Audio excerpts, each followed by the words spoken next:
এই জয় ভজু গোবিন্দৰ পাবি মনাৰ চিন্তা গোবিন্দৰ পাবে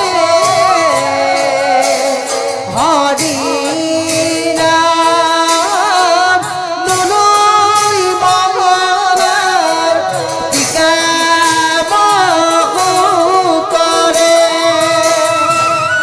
নাৰায়ণ নাৰায়ণ দেবৰাজৰ সম্বন্ধিতে দেৱগণৰ জয় হয় আপোনাৰ এই পদধূলা পাই ধন্য হ'ল আজি মোৰ অমৰাৱতীপুৰ। বাৰু কওকচোন দেৱঋষি, আছে জানো কিবা নবীন সংবাদ? দেবেন্দ্ৰ, বৰ্তমান নাই কোনো নতুন সংবাদ, কিন্তু কিন্তু কিন্তু ভৱিষ্যতবাণী এটি বুটলি আনিছো সুদূৰ বৰতৰ পৰা শুনা দিব। আদিত্য ভয়ঙ্কর হিরণ্যকশিপু আর তার সহোদয় ভাতৃ হিরণ্যাক্ষবীরে ভবিষ্যৎ আতঙ্কর কিন্তু করিছে ঘোষণা। প্রলয়ের বিহরে করিছে গর্জন দুয়ো বিশ্ব সহি বুলি নারায়ণ দানৱৰ প্ৰতাপত ধৰহৰি কম্পমান হৈ বসুমতী নিজে আজি আউৰিবা।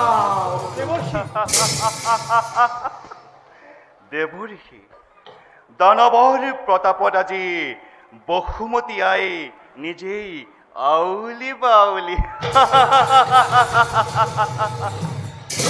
বাৰু দেৱঋষি, আপুনি কওকচোন, দানৱৰ নিষ্ফল গৰ্জনত হ'ব জানো দেৱতা মণ্ডলীৰ কিবা অপকাৰ?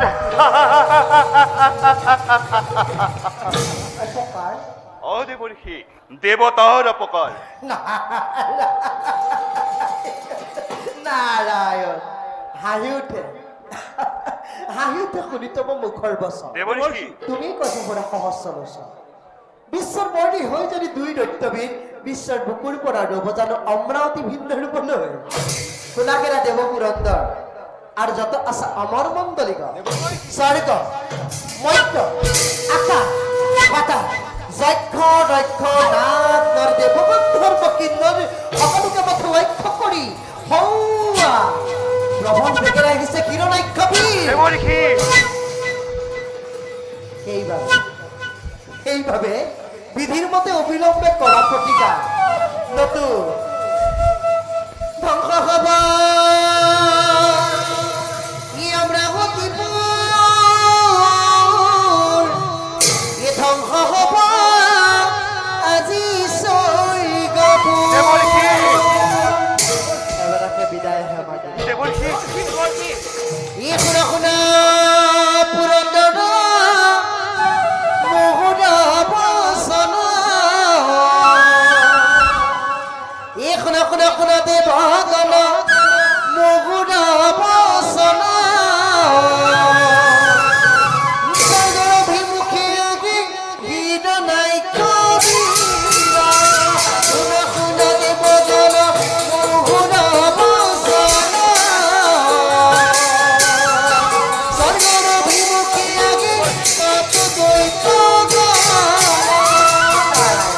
যদিকে দ্বাৰা কৰিব দৈত্যঙ্গী ঘটতে কি কৰিব?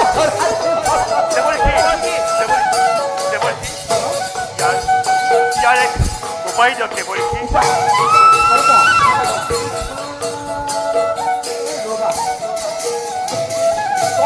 উপায় কওক।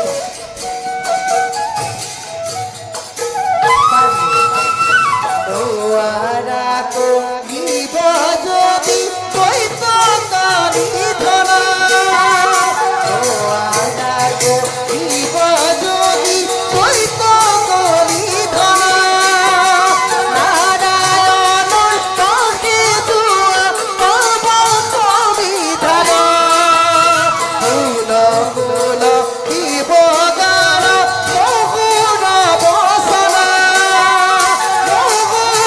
বসনা